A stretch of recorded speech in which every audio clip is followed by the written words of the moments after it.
যে সমস্ত মানুষেরা গান গায় বা গান লেখে কিংবা গান শোনে, তাদের পরিণাম হলো তারা মুনাফিক হয়ে মৃত্যুবরণ করবে। কিছু পিতামাতা, কিছু অভিভাবক তাদের নিজেদের ছোট্ট ছোট্ট ছেলে মেয়েদেরকে ওই নাচ গানের স্কুলে আবার ভর্তি করে দিচ্ছে।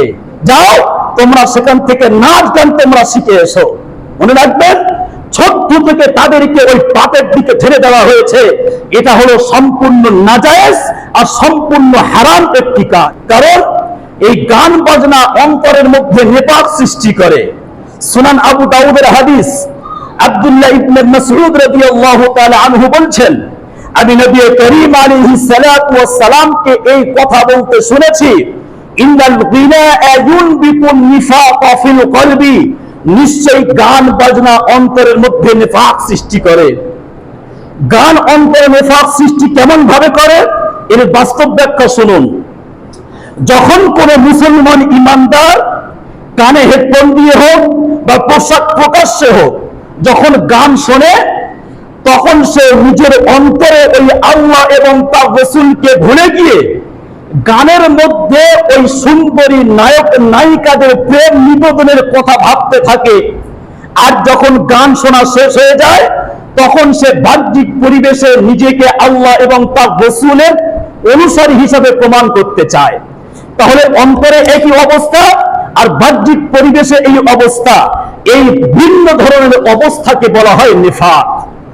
ইমাম আবু ইউসুফ রাহমাতুল্লাহি আলাইহি বলছেন, ইন্না সামাআ ফিসকুন ওয়া তালাজ্জুযু বিহি কুফরুন, নিশ্চয়ই গান বাজনা শোনা এটা হলো মহাপাপ, আর গান বাজনা শুনে অন্তরে তৃপ্তি অনুভব করা, অন্তরে মজা অনুভব করা, এটা হলো কুফরি।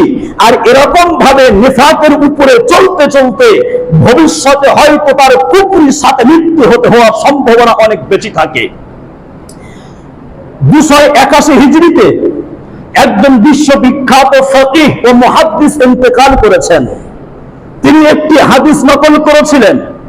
বিশ্বনবী বলছেন, যখন কোন মানুষ প্রকাশ্যে গান করে, তখন আল্লাহ পাক তার জন্য 2টি শয়তান নিযুক্ত করে দেন।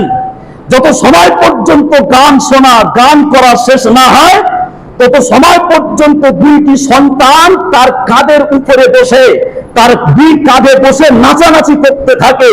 আর শয়তান নিজের পায়ের গোড়ালি দিয়ে তার সিনার উপরে মারতে থাকে। এটা হয় কত সময় পর্যন্ত? গান গাওয়া বা গান করা যত সময় পর্যন্ত শেষ না হবে, তত সময় পর্যন্ত নাচানাচি চলতে থাকে। তারপর ওই শয়তান 2টি ওই মানুষটির বন্ধু হয়ে যায়। আর মানুষের বন্ধু যখন কোনো শয়তান হয়ে যাবে, তার ভয়াবহ পরিণাম কি হতে পারে আপনারা বুঝতে পারেন। মনে রাখবেন, ইবলিস শয়তান এই গান বাজনার মাধ্যমে মানুষকে নিজের পথে আকৃষ্ট করে।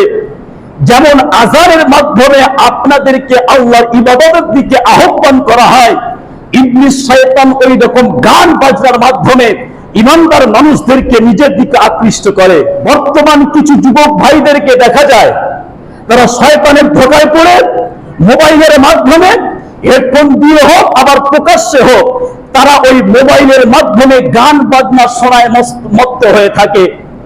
আবার এর থেকে আরো দুঃখের কথা হলো, আমরা দেখছি কিছু গার্জেন